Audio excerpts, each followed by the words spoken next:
If you aren't aware of it yet, the world you live in is run by sodomites. Yes, the world is run by a sodomite cult that worships Apollo, who is the Nephilim son of Satan himself. So, in such a world, you should expect the leaders of that world who worship the beast to enforce sodomy on the population. Now, they can't make everyone attracted to the same sex. That's not going to happen. And that's not desirable either, because you need to have offspring. You need to have children to have a next generation. However, because it's a sodomite cult that runs the world, they don't want the natural flow of God's kingdom when it comes to human sexuality. They don't. They need to block the natural flow of sexuality as Christ intended it to be. So they want the human population trapped in patterns and cycles. So when it comes to sexuality, they want to go against God's design in such a way that the population isn't even aware they have been conditioned against their own nature. It's one thing to have a pride festival where you have people waving a rainbow flag and you have men walking hand in hand, kissing one another and all of that. It's one thing to have such a parade. At such a parade, people see that God's design is thrown away, is thrown out the window. But if you have the common population where people have been gaslighted to be ashamed about their sexual nature, that is also a type of sodomy, but it's mental sodomy. It's not physical sodomy, in which you literally violate your own body with someone of the same sex. However, it is still sodomy in a sense that at the spiritual level, you are dysfunctional and defective. So mental sodomy is the norm in the world. But because it's not called sodomy, people call it all types of different names, depending on which manifestation it has. It is sodomy. Let me explain. The Lord made us male and female. And there's a natural dynamic in it for the human population. And Christ is the head of this flow of sexuality. He's the man who regulates the natural flow of sexuality in the human population. So you have the man who designed a dynamic for men to express their male fierceness. The females, who are the weaker vessel, or you can say the weaker sex, they receive and transmit the intensity of the males to the population. This is God's design for life. Not only does it produce offspring, but even without offspring, it is a recipe for life to keep the population healthy. And Christ is the head of it. So if you have entities who are losers, whom Christ kicked out of heaven, and those same entities long for worship, and some of those entities even brought forth illegitimate offspring, who are doomed anyway. So both those losers who have been kicked out of heaven, as well as the illegitimate offspring they produced with women and animals, so they formed paranormal. The paranormal now wants to disconnect the human population from Christ. Because once they disconnect the human population from Christ through false teachings, they now have a hold on human sexuality. Because now you don't have the natural flow of Christ anymore. Now you have patterns, you have sexual patterns that people are conditioned into. And as long as you can keep a population stuck in sexual patterns, you got them. You got a population trapped in sexual patterns, you now can control their economy, their culture. Now you have a full grip on their minds. That's how it goes. So there is a vested interest in keeping the human population sexually defective and sexually dysfunctional. Because without sexual confusion, Satan has no grip on the human population. Without sexual confusion, Antichrist, who's Apollo, has no throne.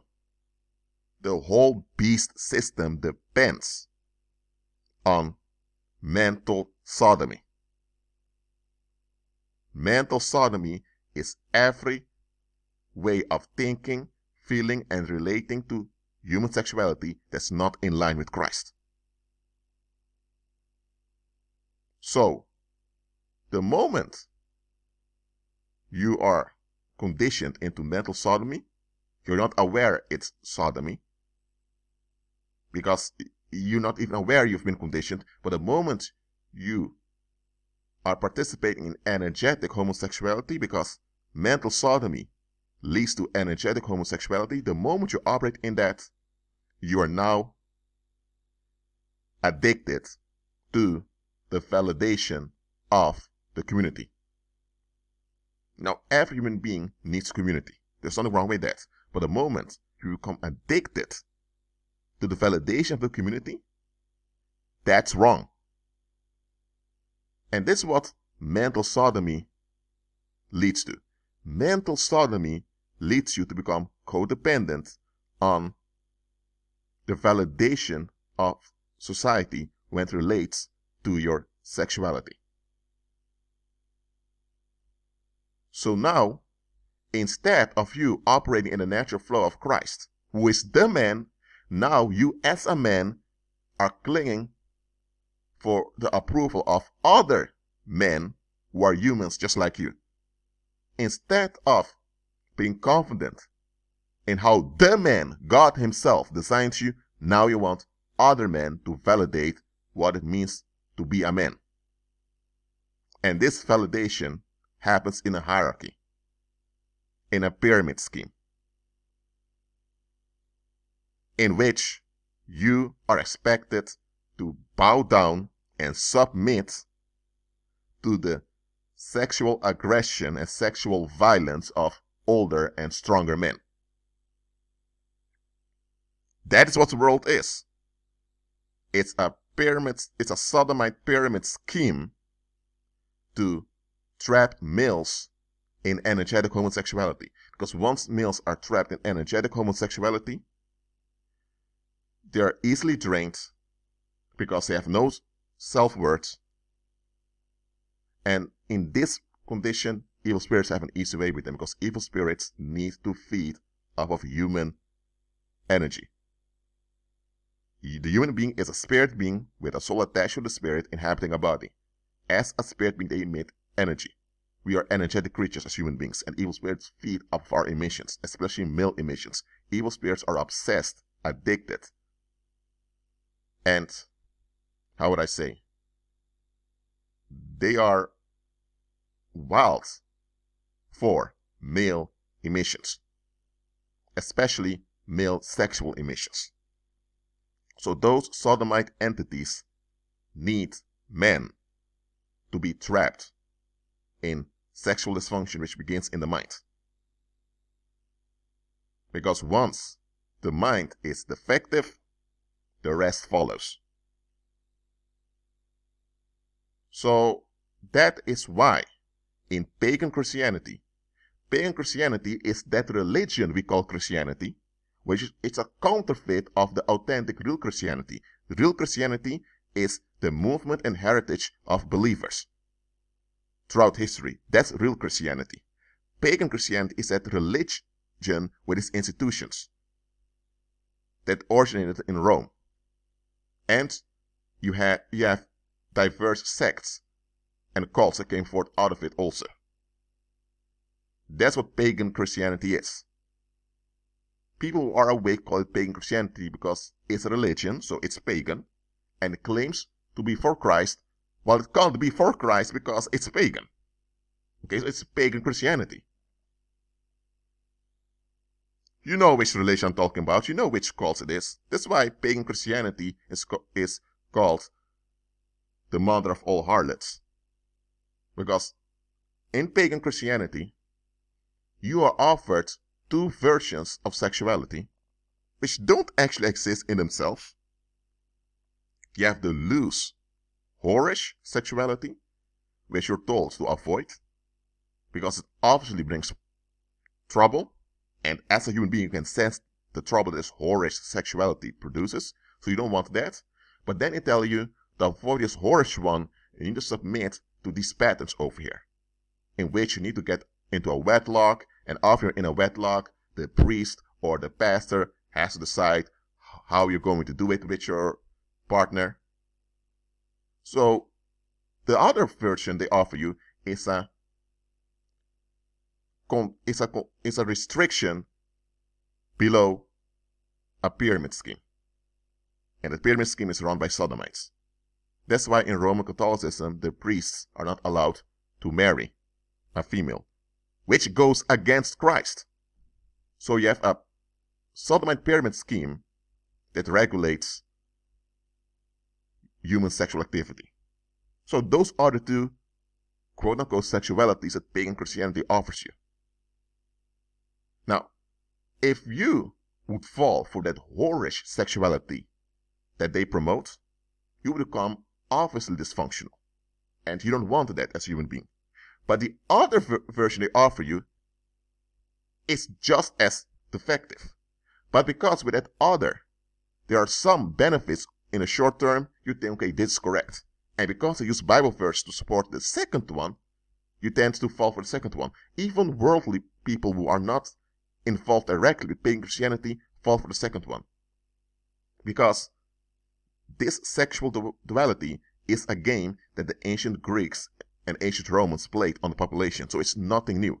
They just masked this game with the name of Christ and with Bible verses in institutions. That's why it appears to be Christian sexual ethics. Well, there is no such thing. You have the natural flow from the Holy Spirit that brings life, and you have the counterfeit that demons offer. Well, it's not really an offer, they force it down your throat, but those are only two sources for sexuality that exist. Well, the second one, the counterfeit of evil spirit, is not really a source, but it can function as a source because when you don't line up with Christ, it's the only thing that's left for you.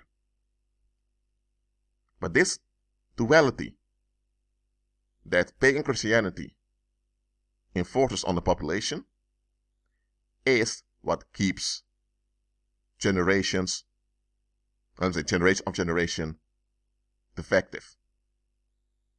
Because make no mistake about it, when you have people trapped in mental sodomy, they will not be able to relate well to their children. They will not be able to build strong, healthy communities. They will not be able to educate their daughters on how to be happy and effective as a female. Because in mental sodomy, females are not supposed to feel good about themselves being a female to begin with. Because it's sodomy, so it's against females. In mental sodomy, the man is supposed to feel like trash, like dung, so that it's the sodomite hierarchy that will make him into a man. That's why you have those sayings like, be a man. Those are sodomite expressions of that agents of the beast system use to keep you hooked in mental sodomy. So you have this duality game that has been played on the human population since the Greek Empire, which has continued to pagan Christianity, and there are also other religions that do it also. Even in the secular world you see this. Why do you think that, in general, sexual imagery is censored worldwide? How can it be that you have a population, you have a species that's sexual? Sexuality is part of their existence, yet that same species is not allowed by their leaders, who are part of the same species, to acknowledge nor to be exposed to their own sexual nature, which is part of their existence. Does that add up to you? What if someone tells you we need to rescue fish from water? Fish shouldn't belong in water. Fish need to learn to use their skin to breathe air so they can move around in the grass. If someone would tell you that, you would think, oh God, this individual is delusional. But that example I just gave unto you is very weird and it's very stupid. Yet, worldwide, sexual imagery is censored. Why? Why is it that human beings in general can't handle a topic that's inherent to their own being? If someone would tell you that they can't handle talking about eating because you need to eat to remain alive, you would look at them and think, huh? But you need to eat to remain alive, right? When you were a little baby, your parents fed you because else you wouldn't be here. So how can you be uncomfortable talking about the subject of eating? You have a mental disorder, people would say to you. Yet, human population in general, they can't handle the subject of sexuality in a constructive manner, and people think that's just the way it is. They don't see the absurdity and insanity in this. Now, I'm telling you why they censor sexual imagery worldwide. It's because this is the game they play. They censor sexual imagery worldwide to cause discomfort in you concerning your nature as a human being. Because sexuality has to do with vulnerability. And mankind in its fallen state has difficulty embracing their vulnerability. That's why mankind in a fallen state is narcissistic with control issues. So, by censoring sexual imagery, they achieve two things. They cause you to develop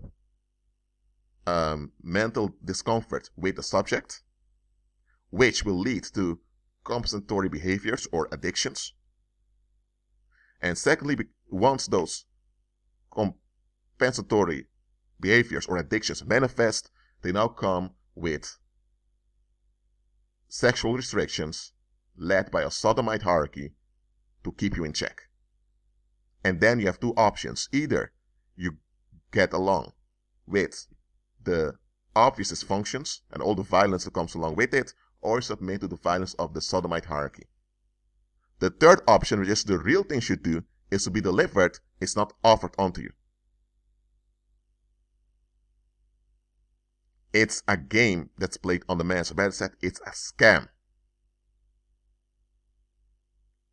So just understand that deliverance isn't just something that doesn't happen to you anymore. Deliverance implies that your mind is restored to how Christ intended it to be. And don't expect to find practical, long-term help in those Babylon churches. You may find some churches that teach you practical things, but in general, most churches are extensions of the beast system. They're there to continue this sex scam that the ancient Greeks began on the human population. And because this sex scam works so well, they continue to do it. Lately, they began to preserve the sex scam with things as feminism, in which they enforce mental illness, or they trigger the development of mental illness in the female population to hinder men. Before that, they only repressed femininity. They didn't sought to actually distort and destroy femininity. So before feminism, it was militarism that was used to keep the sexual dysfunction going. Now they're using more quote-unquote soft means. But it's the same hoax. It's the same, allow me to say that, it's the same Babylonian system that's in place. But because the methods shifted a bit you think it's something different, but it's the same hoax. So, now that you know all of this, now you understand why a lot of human beings out there behave like clones. Because they are under a spell. They are under the spell of sodomy. Mental sodomy is the main spell that haunts most people, especially men. But because it's not called by its proper name, sodomy, people don't identify what it is. But just because people don't identify what it is, people don't even notice it's there, doesn't mean it doesn't have any effect. It doesn't mean that destruction doesn't happen. It does. So don't cling onto the whorish sexuality, nor the sodomite controlled sexuality that the world offers you. Because both of them aren't real. Both of them are only presented onto you to trick you in mental sodomy. Because once you're tricked into mental sodomy, everything you'll do and even think or process will be defective. So, to be delivered from sexual plagues implies that your mind ought to be renewed. That means you need to see through things. Once you see through things, much of the worldly pleasures, as you can call them, won't attract you anymore. Because most of those worldly attractions are only there to relieve you from the anxiety that mental sodomy causes in you. Mental sodomy causes anxiety and unrest in you. And unless this unrest is relieved out of you, if that anxiety, if that unrest is not relieved out of you, you'll escalate. And when you have a population trapped in mental sodomy and many of the people escalate, you'll have civil war situations over and over again, all the time. So those that rule this world on behalf of Apollo know that they need to relieve or better entertain the masses to prevent the mental sodomy from manifesting its full destruction. So many of the quote-unquote entertainment of the world serve this purpose, to relieve you from the unrest that would otherwise kill you and the community directly. So once you're delivered from mental sodomy, many of those worldly entertainments won't attract you anymore. You begin to think, why did I ever like this? Or why was I ever attracted to this? Well, that's it for now. Just keep agreeing with Christ and be at peace.